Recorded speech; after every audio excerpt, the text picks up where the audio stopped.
D'abord, c'était un très beau match, je pense. Peut-être le plus beau spectacle depuis le début de saison. Un match très disputé. J'ai dit aux joueurs à la fin du match, c'est dommage.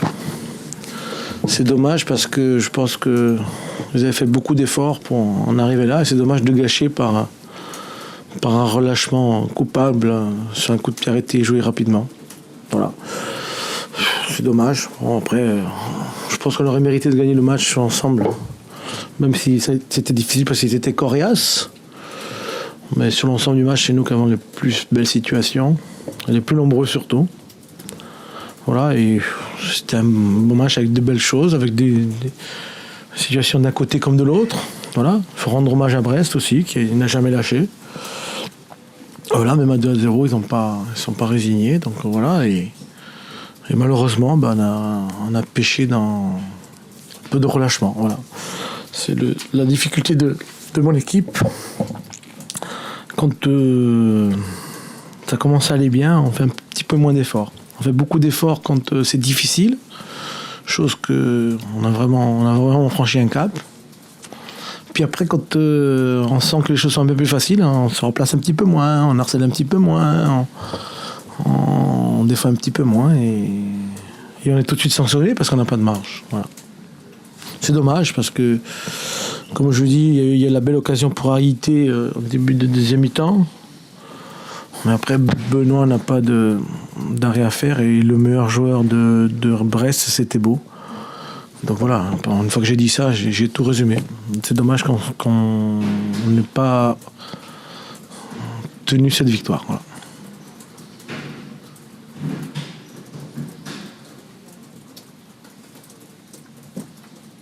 Il y a eu pas mal aussi d'absences en fait, avant le match et au cours du match. Vous avez peut-être payé aussi sur ce... Ah bah oui. Ouais, après, bien sûr, on a 2 blessés en cours de match. J'ai pas voulu prendre de risque pour APAM qui a eu une petite alerte parce qu'on joue 3 matchs en 6 jours. Donc voilà, on est au bord de la rupture. Mais ça, bon, je vais pas commencer à me plaindre. Donc voilà, les 93 et les 94 joueront. Hein. Puis on verra. Hein. Qu'est-ce que je vous dis, moi ? Je peux rien faire d'autre. Hein. Voilà. Ils sont là, ils s'entraînent bien, ils progressent. Mais bon, après...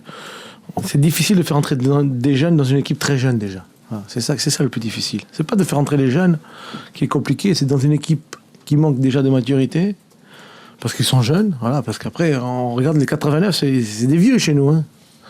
On est nés en 89, donc si on rajoute de la jeunesse là-dessus, ça devient un peu compliqué. Et des fois, c'est même pas leur rendre service, parce que il faut quand même encadrer tous ces jeunes. Donc voilà, c'est vrai que quand on perd Jean 2, voilà, à PAM avant le match, voilà. Chris qui était en gros progrès ces derniers temps, donc ça fait beaucoup. Voilà. On a vu peut-être la meilleure mi-temps de Diallo.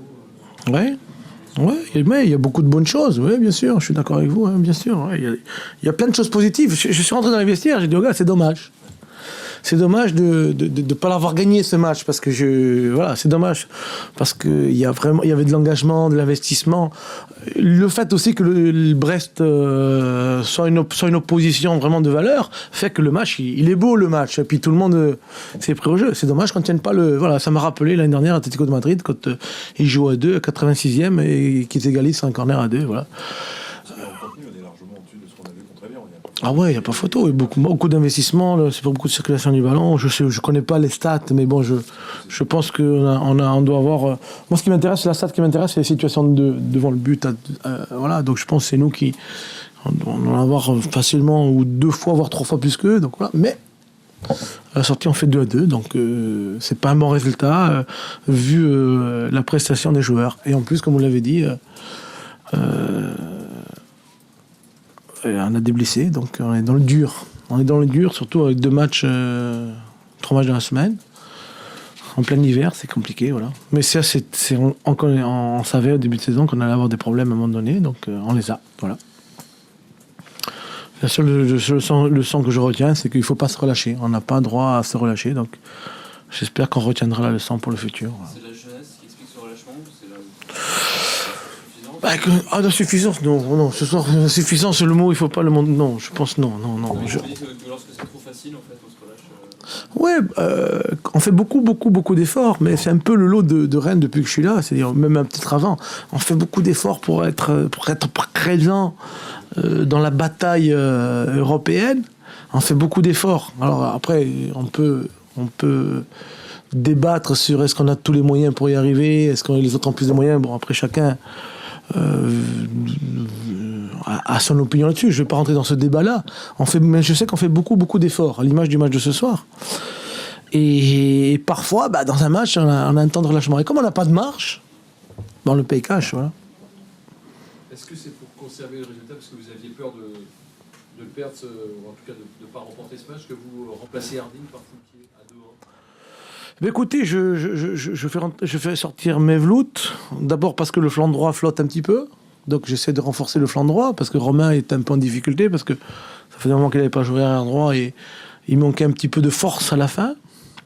Mais surtout, c'est parce que je pensais qu'il allait y avoir des contres, et que Pete est beaucoup plus à l'aise dans les contres. Voilà. Mais après, ça n'a pas marché, des fois ça marche, des fois ça ne marche pas. Voilà, donc c'est vrai qu'après coup, peut-être que j'aurais pu remplacer quelqu'un d'autre, mais bon. Voilà, je voulais mettre Pete dans l'axe, parce que Pete dans l'axe, si les autres se découvrent un petit peu, il peut partir au but. Voilà.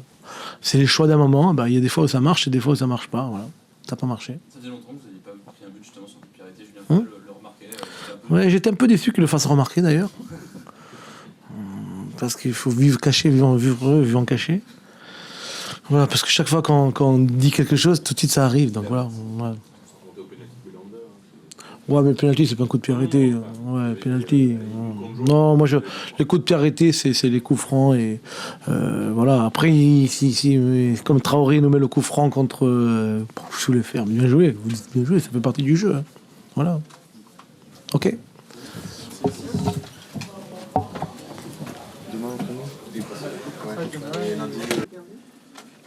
Ça semblait mal embarqué, bien évidemment.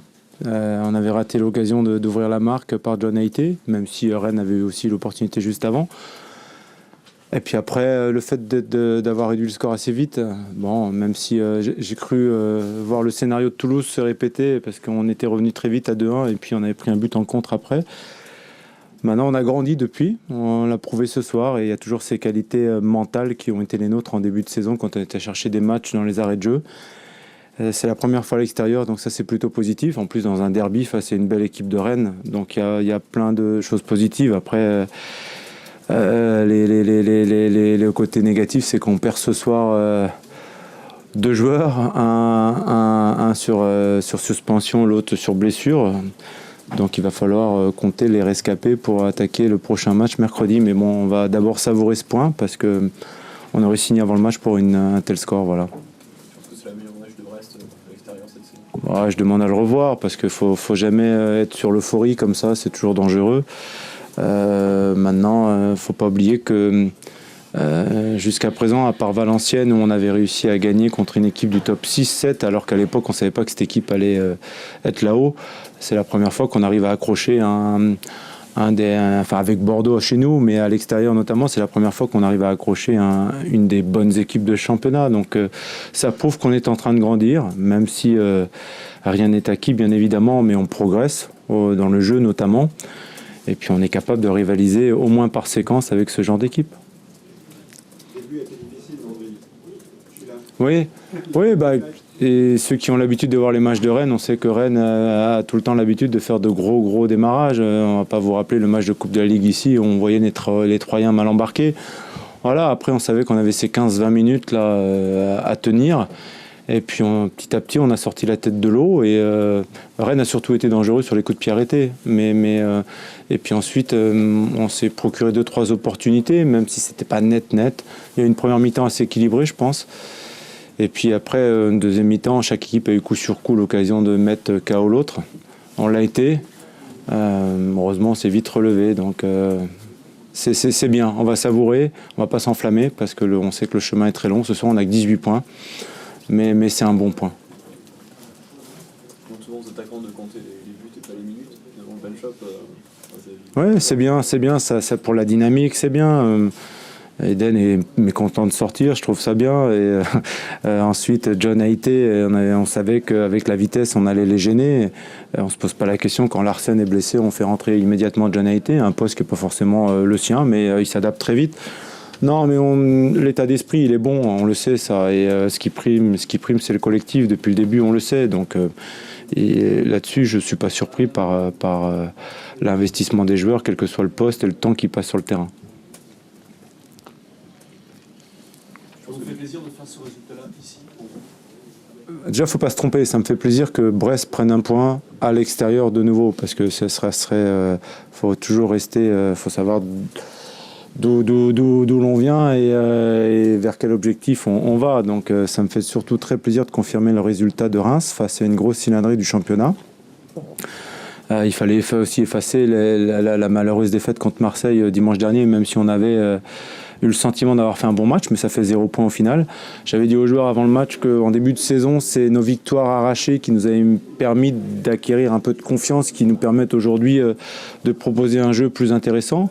Mais on sait aussi que sans points, on peut faire du jeu. S'il n'y a pas de points au bout, de nouveau, la confiance elle va s'effriter. Donc il faut trouver le juste milieu. Et ce soir, on y est parvenu. Il faut que, contre Montpellier, on soit capable de rééditer ça à Le Blé. Mais avec l'appui du public, j'espère qu'on y parviendra.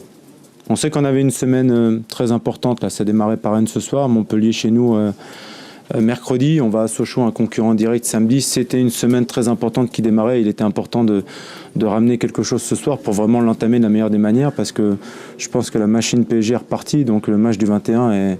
Si on ne fait pas quelque chose d'intéressant cette semaine sur le plan comptable, ça m'embêterait d'avoir dans mes souliers d'étrenne des vacances prolongées. Vous voyez ce que je veux dire? Donc voilà, non, mais je plaisante, mais il faut toujours, voilà, c'était important ce soir que l'on démarre quelque chose. Et les joueurs l'ont bien fait et je suis content pour eux. Ouais, bah il y avait, oui. Bah, après, de l'émotion, le terme est un peu fort, mais oui, beaucoup de joie de retrouver un paquet de gens de visages connus et puis voir que ils m'ont pas oublié, ils m'aiment bien, donc ça fait toujours plaisir, bien sûr. Est-ce que Brest est définitivement libéré à l'extérieur? Je vous le dirai samedi prochain à Sochaux, j'espère en tout cas. Tant qu'on n'aura pas gagné un match, pour l'instant, on va dire on a démarré notre convalescence à l'extérieur, voilà, ça sera plus prudent. Ouais, revenir de 2 buts quand même à l'extérieur, pour le mental, c'est quand même chose que d'en reprendre. Ouais, c'était pour toi, Vincent, c'était pour que tu t'exclames à la Thierry Roland, voilà, c'est... Non, hein? Ah oui, à côté, vous entendez rien, je sais bien. Non, mais bon... Non, mais oui, bien évidemment, et bien sûr, c'est la première fois que ça nous arrive. On avait renversé la tendance à domicile contre Valenciennes, on était mené à 1-0, mais c'est vrai qu'à l'extérieur, ça ne nous était jamais arrivé jusqu'à présent. Au contraire, ça nous mettait un coup sur la tête et on avait tendance à couler définitivement, alors que là, maintenant, on se sent plus costaud. C'est grâce au résultat à Reims, je pense que vous auriez été capable de ça avant. Ouais, pas spécialement. Il y a aussi eu des prestations un peu plus abouties à domicile ces derniers temps. Mais quand je vous avais dit que ça avait démarré à Lille à la mi-temps, je veux dire, aujourd'hui, ça confirme un petit peu mes propos du moment, quoi, hein. On avait fait plus que jeu égal avec l'équipe lilloise en deuxième mi-temps. Donc, c'est la continuité de ce qui se fait ces dernières semaines. Il faut donner un dernier coup de collier là jusqu'à Noël pour pouvoir passer une trêve un peu plus tranquille et douce, comme on dit.